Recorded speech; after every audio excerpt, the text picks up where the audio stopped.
Hi hello friends, Divya's വേൾഡിൻ്റെ ഇന്നത്തെ വീഡിയോയിലേക്ക് എല്ലാവർക്കും സ്വാഗതം. അപ്പോൾ ഇന്ന് നമ്മൾ തയ്യാറാക്കാൻ പോകുന്നത് ജിഞ്ചർ ടീ ആണ്. അതുപോലെ തന്നെ ഈ ജിഞ്ചർ ടീയുടെ ഹെൽത്ത് ബെനിഫിറ്റ്സ് കൂടിയാണ് നമ്മൾ ഇന്ന് നോക്കാൻ പോകുന്നത്.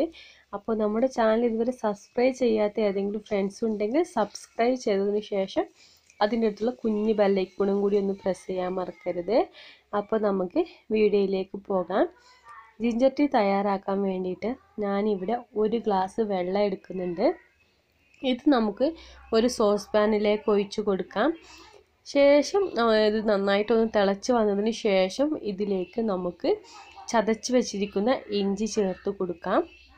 അപ്പോൾ ഈ ജിഞ്ചർ ടീ നമ്മളിപ്പം വെയിറ്റ് ലോസിനൊക്കെ ട്രൈ ചെയ്യുന്ന ഒരാളാണെങ്കിൽ തീർച്ചയായിട്ടും കോൺസ്റ്റിപ്പേഷൻ വരാനുള്ള സാധ്യതയുണ്ട്. അപ്പം നമ്മൾ ഫുഡ് കഴിച്ചതിന് ശേഷം ഒരു അരമണിക്കൂറൊക്കെ കഴിഞ്ഞിട്ട് നമ്മൾ 3 മീൽ കഴിക്കുമ്പോൾ ആ 3 മീലിന് ശേഷം നമ്മൾ ഈ ജിഞ്ചർ ടീ ഉണ്ടാക്കി കുടിക്കുകയാണെങ്കിൽ കോൺസ്റ്റിപ്പേഷൻ്റെ പ്രശ്നം വരുന്നത് പരിഹരിക്കാൻ വേണ്ടിയിട്ട് പറ്റും. അതുപോലെ തന്നെ ഇത് നമുക്ക് മോർണിംഗ് എംപ്റ്റി സ്റ്റൊമക്കിൽ കുടിക്കുകയാണെങ്കിൽ ഇതൊരു വെയിറ്റ് ലോസ് ഡ്രിങ്ക് ആയിട്ട് യൂസ് ചെയ്യാവുന്നതാണ്. പിന്നെ ഈ ചുമ, ജലദോഷം, കഫക്കെട്ട് അങ്ങനത്തെ പ്രശ്നങ്ങളൊക്കെ പരിഹരിക്കാൻ വേണ്ടിയിട്ടും ജിഞ്ചർ ടീ വളരെ ഉപകരിക്കും.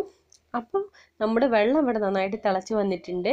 നമുക്കതിലേക്ക് ഗ്രേറ്റ് ചെയ്ത് വെച്ചിരിക്കുന്ന ജിഞ്ചർ ഇട്ട് കൊടുക്കാം. ഇനി നമുക്കതിലേക്ക് ഞാനിവിടെ ഒരു ലെമൺ യൂസ് ചെയ്തിട്ടുണ്ട്. റൗണ്ടായിട്ട് കട്ട് ചെയ്തിട്ട് അതും കൂടി ഇട്ട് കൊടുക്കാം. എന്നിട്ട് ഇത് രണ്ടും കൂടി നന്നായിട്ടൊന്ന് തിളച്ച് വരണം. ഈ ഇഞ്ചിയുടെ നീരും ചെറുനാരങ്ങയുടെ നീരൊക്കെ വെള്ളത്തിൽ ഇറങ്ങുന്ന രീതിയിൽ ഒരു 2-3 മിനിറ്റ് നന്നായിട്ടൊന്ന് തിളപ്പിച്ചെടുക്കാം.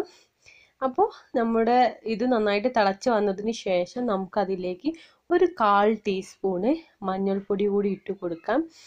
ഈ മഞ്ഞൾപ്പൊടി നമ്മുടെ എല്ലാ ഫുഡിലും, നമ്മൾ കഴിക്കുന്ന എല്ലാ ഫുഡിലും മഞ്ഞൾപ്പൊടി ഇൻക്ലൂഡ് ചെയ്യാൻ വേണ്ടിയിട്ട് ശ്രമിക്കാം. കാരണം മഞ്ഞൾപ്പൊടിക്ക് ഒരുപാട് ഹെൽത്ത് ബെനിഫിറ്റ്സ് ഉണ്ട്. ഇപ്പോഴത്തെ ഈ സമയം കൊറോണ സമയമാണ്. ഇപ്പോൾ നമുക്ക് അത്യാവശ്യമായിട്ട് നമ്മുടെ ശരീരത്തിന് ആവശ്യമുള്ളത് ഇമ്മ്യൂണിറ്റിയാണ് വേണ്ടത്. ഇമ്മ്യൂണിറ്റി കൂട്ടാൻ വേണ്ടിയിട്ട് പറ്റിയ ബെസ്റ്റ് ഇൻഗ്രീഡിയൻ്റ് ആണ് മഞ്ഞൾപ്പൊടി. അപ്പോൾ നമ്മുടെ ഡ്രിങ്ക് ഇവിടെ തയ്യാറായിട്ടുണ്ട്. ഇനി നമുക്ക് സ്റ്റൗ ഓഫ് ചെയ്തതിന് ശേഷം ഒരു 5 മിനിറ്റ് ഇതൊന്ന് മൂടി വയ്ക്കാം. ഇതിലെ ഇഞ്ചി, ചെറുനാരങ്ങയിലെ സത്തൊക്കെ നന്നായിട്ടൊന്ന് ഇറങ്ങി വരട്ടെ. എന്നിട്ട് നമുക്കിത് ഫിൽട്ടർ ചെയ്തതിന് ശേഷം കുടിക്കാവുന്നതാണ്. ഇത് കുട്ടികൾക്കും മുതിർന്നവർക്കും എല്ലാവർക്കും ഒരുപോലെ കുടിക്കാൻ പറ്റിയ ഒരു ഡ്രിങ്കാണ്.